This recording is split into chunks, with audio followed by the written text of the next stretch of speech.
And Dave, we're going to move on into the last discussion that we're going to have, and that's going to be talking best offseason moves thus far in free agency. And the one disclaimer I do have to say is it's outside the big three. So CP3, yeah, we know that was a great move. Gordon Hayward, yeah, that was a great move as well. Absolutely. And I'm missing one, Paul George. He was the other one. That's a great move as well. We all know those are great moves. We've talked about them enough. But Dave, best of the rest. We got to talk about, like you said, the best of the rest. And I'm going to actually take it first. I'm gonna dish one out first. You do you, boo. This is one that was in the aftermath of I like that. You do you, boo. And it took me a while to be like, my brain was like, did he just say what I think? Yeah, he did. It's a little late tonight. I am gonna be boo, but I just this is in the aftermath of Gordon Hayward. And he says after all he's going to Boston. Whoa, not so fast. I want to do it myself. But right. He signs with Boston. And then the Pistons being able to trade, because these are not just free agent pickups. These are also moves or trades as well. I absolutely still to this day after it happened, love the move from the Detroit Pistons to go out and get Avery Bradley, because he was one of the guys that I didn't think Boston was going to move. I thought that Jay Crowder was the odd man out. But getting Bradley, I like it for the Pistons.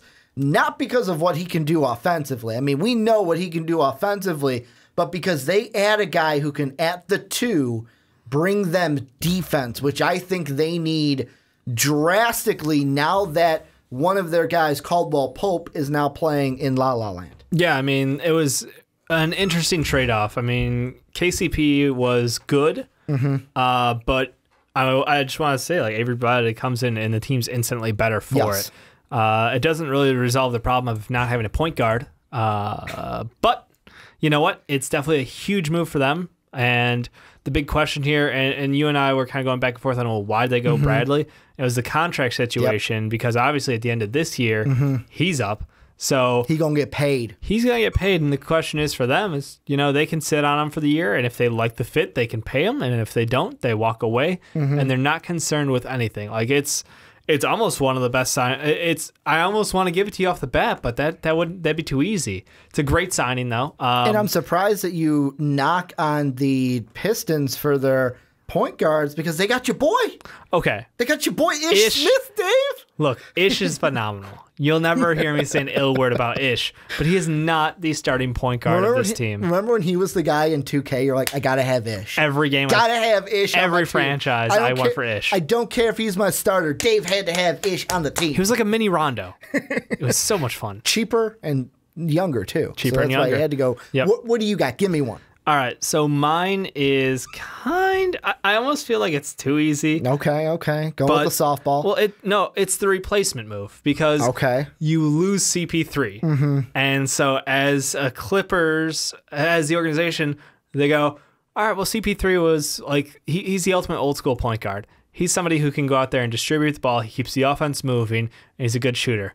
Well, there's this guy overseas, Milos Teodosic, and what he can do, I mean, just his highlight reel of passing. Didn't someone already call him the best passer in the NBA, and he hasn't even played an NBA game? Yeah, it was Pat Bev. Okay, that's right. Pat Bev already said it, but I mean, it's been talked about for over a couple of years now about his prowess as a passer. He's a solid shooter. I mean, he's not going to defend. That's come on. He's not going to do that.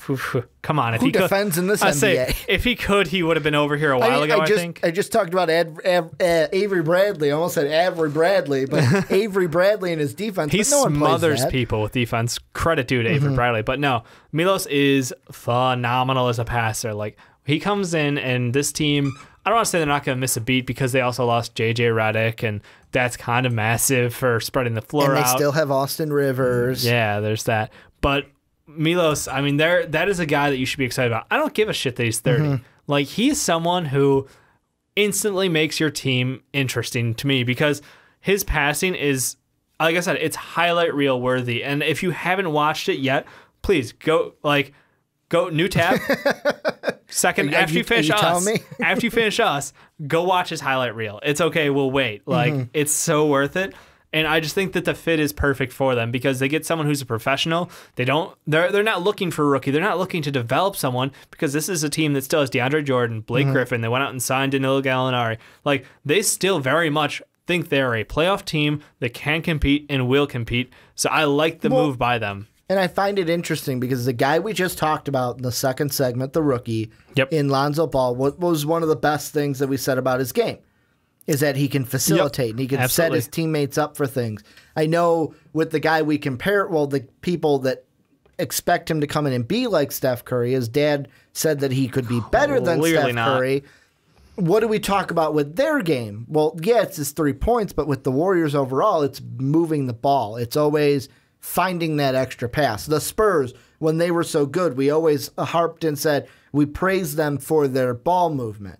Absolutely. So, I mean, coming in and getting the guy that is the best passer in the NBA, according to Pat Bev, I mean, I kind of take it for what it's worth. I kind of want to say could be just because he hasn't played an NBA game, but I will take his word for it. Because if he is the best, he is the best. It's like LeBron James never played an NBA game, but when he was drafted, he was the best player in the NBA. Let's be honest. Let's not cry on his ass. He was not his first game. He didn't get not one, Dave, not two, not three, but he didn't get 8. Not 8. He's got 3. Yeah, he didn't get 8. That's why I stopped at 3. But here's one I want to throw out at you. And this is kind of a 3-pronged move, but I kind of want to do the last one. I want to say Jamal Crawford. Only because it's a lesser pickup for the T-Wolves. But overall, I mean, they made some moves. Jeff Teague comes in. Jimmy Butler coming in. The fact that we're not talking Jimmy Butler offseason, I feel like we're dancing around it because Jimmy was the big one. For those of us who don't know, Ricky and I are both Bulls fans, pretty hardcore. And Taj Gibson, don't forget he's in there. Like, the T-Wolves just overall offseason, they won. You mean the Thimblewolves? The Thimblewolves. Like, Sean's not here, so we're just going to dedicate it. Over under how many games until Jamal Crawford loses his knees with Thibodeau practices? I mean, like, probably only like 2 dozen. Like I'll give him 22 games. He gets through 22 games and blows out his knees from being Thibodeau practices. You gotta love the fact that Thibodeau will play his players 36 minutes a game regardless of how old you are. To the bone. Yep. I mean, I think 4 out of the top 5 or 3 out of the top 5 were Timberwolves players for most minutes per game last year. So I mean, it's just what you get out of him. And let's just be honest, Jimmy Butler was the probably best of the rest, and that's not a slight on him because I think that he is a better player than Gordon Hayward at this point in his career. That's my opinion. He wasn't the big free agent. But he wasn't the big free agent because it was a deal.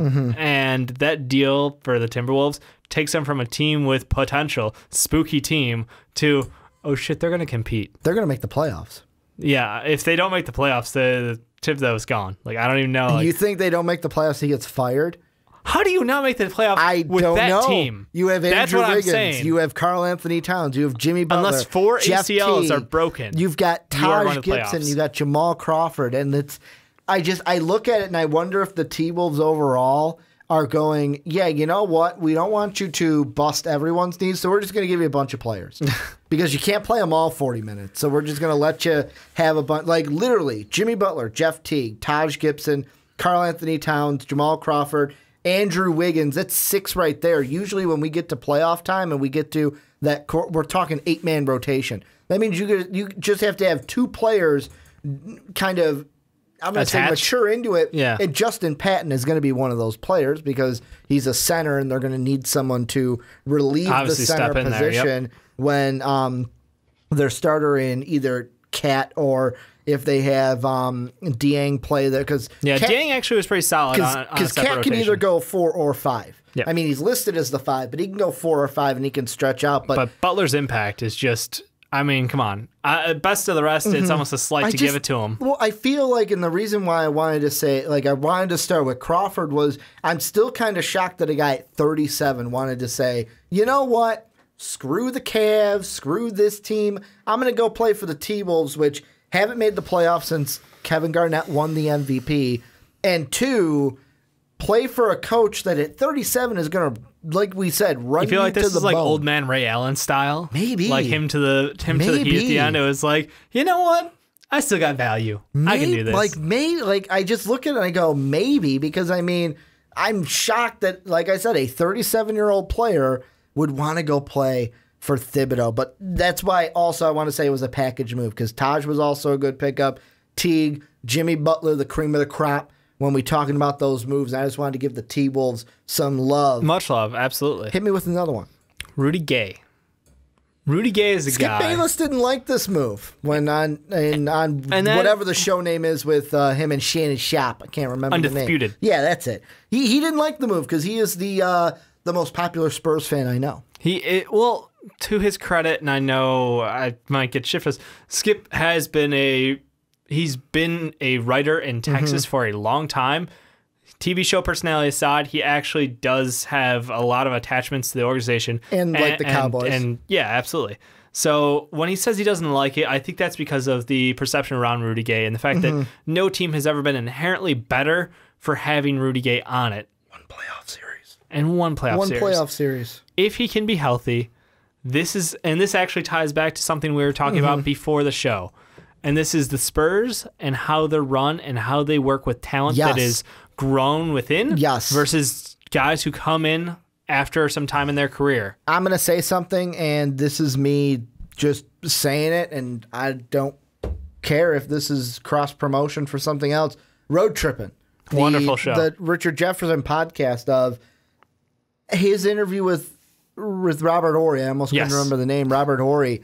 Amazing. And they go into this. They dive into this of the kind of, and I wonder if with Rudy Gay this will play into it of, if you weren't homegrown in that system, it is hard to switch over because listening to them talk about it, I literally thought back to Game of Zones and I was like, holy shit.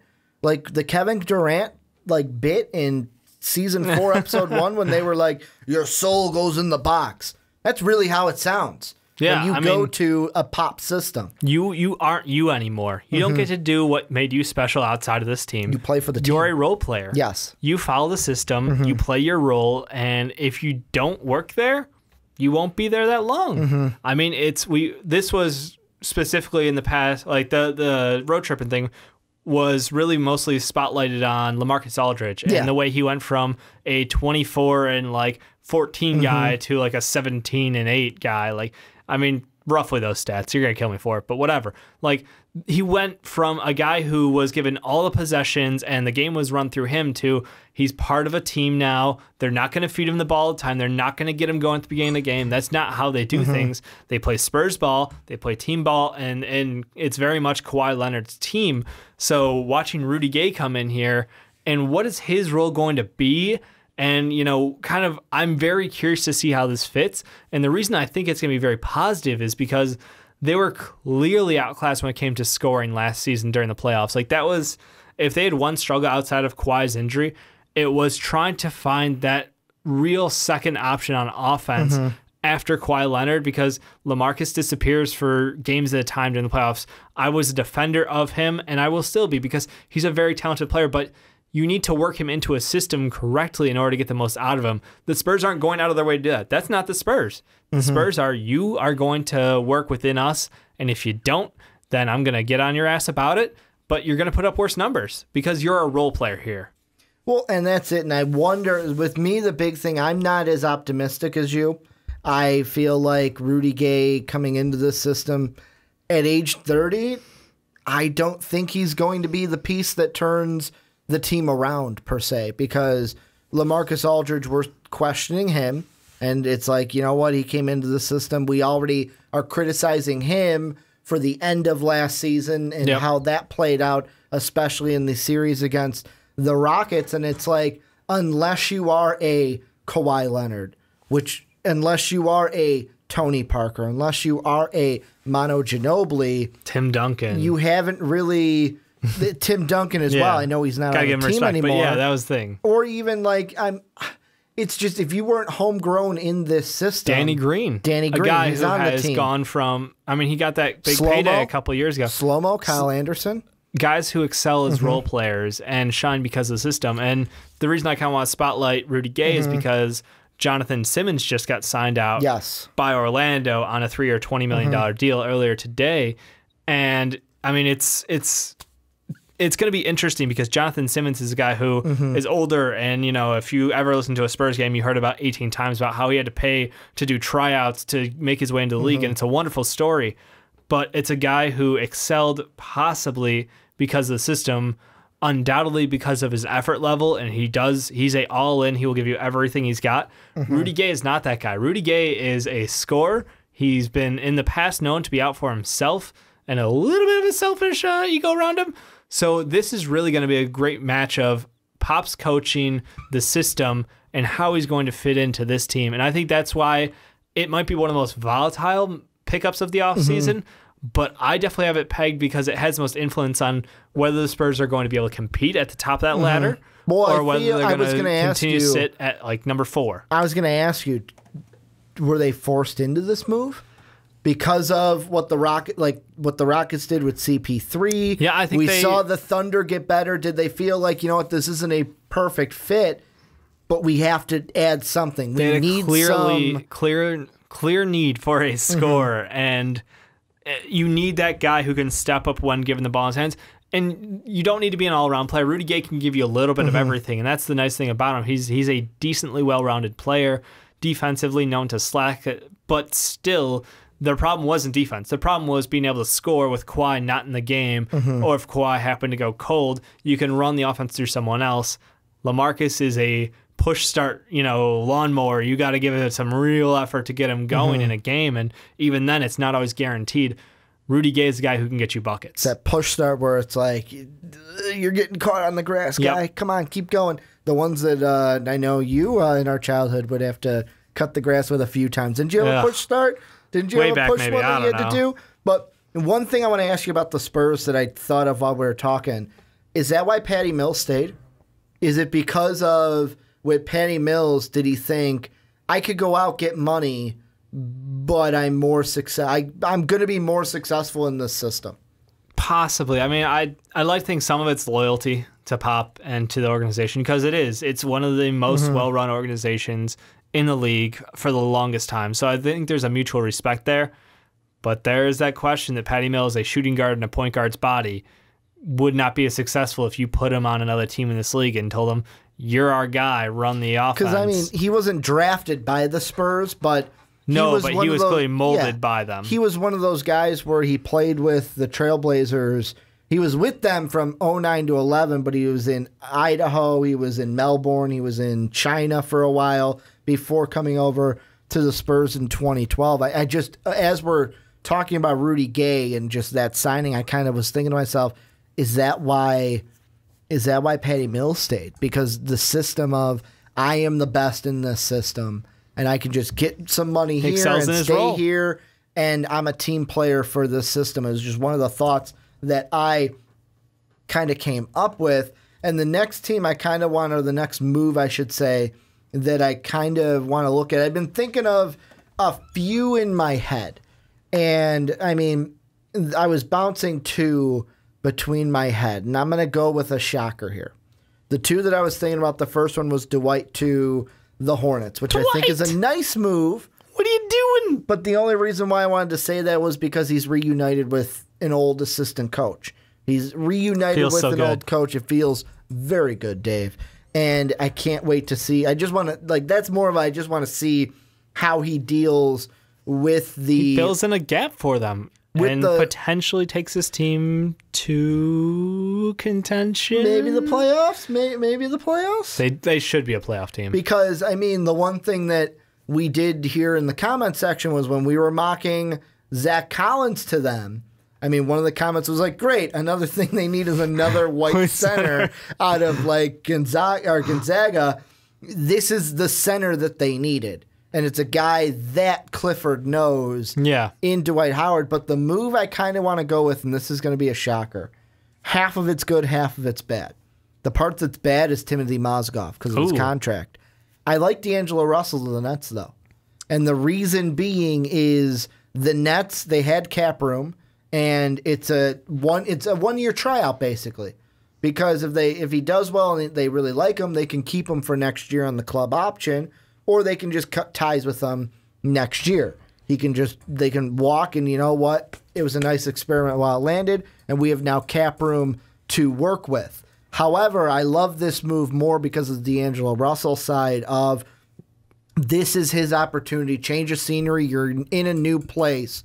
Show us you can lead a team. Show us you can be a team player, because in LA, your career has kind of been tainted by the locker room doesn't like you. The whole him and Swaggy P thing didn't help him with him outing Swaggy P for being an asshole and cheating on, I think it was Iggy Azalea. Is that who it was? I wanted to say Alessia Cara, but I'm like, Alessia Cara wasn't quite as famous one of his girlfriends back then. But being the scumbag and cheating, kind of outing him for that, kind of rubbing the locker room the wrong way. I like this move for new face, new city. Work it out. This is your time with a clean slate. Show us what you can do in really the dumpster of the NBA, which is the Brooklyn Nets. Hey, it's a little mean. They should have had the number 1 pick if they didn't trade for KG and Paul Pierce. They made some regrettable mistakes in the past, but they're cleaning it up. And I trust in this organization. The trash man's coming to town and taking out that dumpster. They're doing a good job. They're doing a good job. I really do like this. I agree with you. D'Angelo Russell has a great opportunity here to kind of restart his career and kind of put a big impact on, who he's going to be as a player, because we didn't see a ton of development from year 1 to year 2. A little bit more consistency, but still had some problems that are rightfully because of his own immaturity, and that's on the court and off the court. So I think that going to this Brooklyn team that has lower expectations, lower market media, like you won't, I know it's still New York, but it's the Nets. You won't get massacred because you have the Knicks soaking up all the hatred over here. You have the dumpster fire in the Knicks soaking it up. Yeah, so I think this is great for him. It's going to be really interesting to see how he works with this team, because they lose Brook Lopez, obviously their big scorer last year. You have Karis LeVert, someone that I know Sean and I were very positive on. We really look forward to him growing as a player. And a handful of other younger guys who there's potential there. I still like Jeremy Lin is a good mentor for him, but Jeremy Lin's never going to stay healthy probably. So, yeah. D'Angelo Russell has a chance here to put up some monster numbers. I think that... You didn't give me too much confidence when you were like, yeah.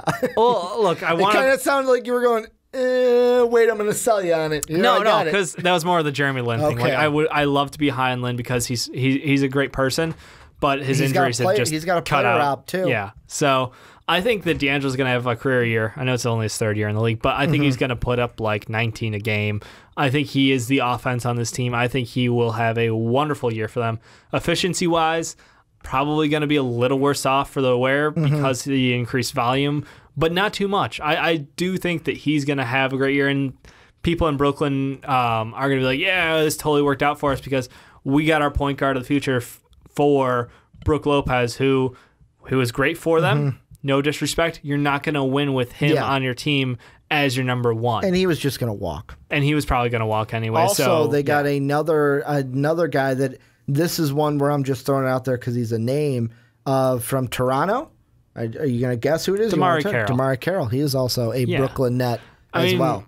It was a good pickup for them. Not quite the same DeMarre Carroll that went 1v1 versus LeBron in the playoffs. He may have been injured several times since then and lost all the athleticism that made him a wonderful defender and not playing in that system anymore. Just disclaimers for people who don't understand how DeMarre Carroll fell off to the top of the earth. Give me one more. Give me the just to add on top of that, they got DeMarre Carroll, but they also got 2 picks for him. That's right. They got the first and second round. Forgot. That is why the Nets are going in the right direction, making all the right moves. They're trying to clean up that dumpster that I once called them a few seconds ago. Just a few seconds ago. Let's end the podcast. I started it. You can end it. Give me the last one, the last best move for the offseason thus far. Oh man, I feel a little strange with this being the last best move, but I'm going to toss it out there anyway, and that is the re-signing of Chandre Iguodala. I mean, it's got to be. Well, 2 for the price of 1. Yeah, I feel that's why I was like, it's a little cheesy, but like bringing back Sean Livingston, Andre Iguodala was the best move of the offseason because that's what cements this team to be, again, right at the top. They're the cream of the crop. They've separated themselves based off their superstars. Yeah, the cream of the crop, Dave. Absolutely. They are the cream of the crop. Four all-stars on your starting lineup, and then you have a bench led by these 2 veterans And I don't want to toss in Nick Young because that's a separate guy, but like Swaggy P's in there too. He hates Golden State fans, Dave. Doesn't even matter. Hates them.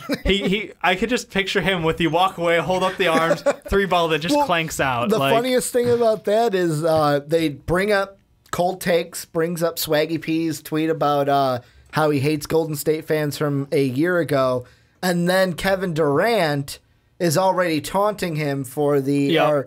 I had taunted him in the past for the missed shot that he thought went in. Veteran leadership on this bench. The Warriors. This again. It takes the 4 All-Stars and questionable bench to 4 All-Stars and one of the best benches in the league. Guys you can trust to put in playoff games. Guys you can trust to play heavy minutes. I mean, it's just Golden State. Bravo. I mean, you've again just impressed everybody. And when Andre Iguodala signed back with the Warriors, we got to give credit to the man who broke the news on Twitter. Woj? And no, the tweet said, sources close to Andre Iguodala reporting agreed to terms to return to the Bay, ... at Andre Iguodala. Oh, he was the one that broke it with. That's right. He broke with his own like sources close to Andre Iguodala. Oh, I love that. How could you get any closer? Handled it so yourself? much better than Hayward. Yeah. How could you get any closer than that? Worst reveal. You know what? One guy. I'm actually. You're stealing the thunder. I did throw down like 3 names. You know, to be fair. in my heart of hearts, I've been like, do I mention it? Do I not? I can't end the podcast without mentioning it. Caldwell Pope, a nice pickup for the Lakers. 1-year deal, no harm, no foul. I know it's a year, but it's kind of like I started off with defense, we'll end it with defense. He brings defense to the Lakers. The guys who were traded for each other. Yeah. Effectively, it was 1 in, 1. Yeah, not quite, but 1 in, 1 out kind of a thing. Detroit got rid of one, brought in the other. Yep. But Caldwell Pope's going to do good things for the Lakers. It was one of those things where I was just looking at it like, I got to mention it. I can't let it go until... He's a solid young player. It's a roll of the dice. I mean, it's a 1-year contract, $19 million. It's not going to cost them anything in the long run. And best case scenario, they walk away from him at the end of the year and sign 2 All-Stars. Worst case scenario, they sign him to a long-term contract because he really impressed, and maybe 1 All-Star, or maybe, who's to say? But again, this gives him a chance to work alongside Lonzo, and we really get to see something special with them building out that team. Well, this is where we're going to turn it on to you guys for the last time. Let us know down below in the comment section, what moves did we not mention that you think have been the best of the offseason? Don't bring up the big 3. We know Gordon Hayward got signed. Got signed. We know CP3 got traded, and we know Paul George got traded. But let us know which was it Dion Waiters? You really? Could it be Dion? Was it the fire? Was it JJ Redick going to the Sixers? I forgot about JJ Redick, man. I'm kind of upset I didn't bring that up. That's for you guys down in the comment section. But thank you guys for either watching this on YouTube or listening on Blog Talk Radio. We are not able to do what we do each and every day for you guys talking about sports without the undying support from you guys. Yeah, I'm using support a little bit too much there, but hey, I like it and we're going to roll with it. I want to thank you guys for checking out the show today. And as always, have a good day, everybody. Phoenix Suns.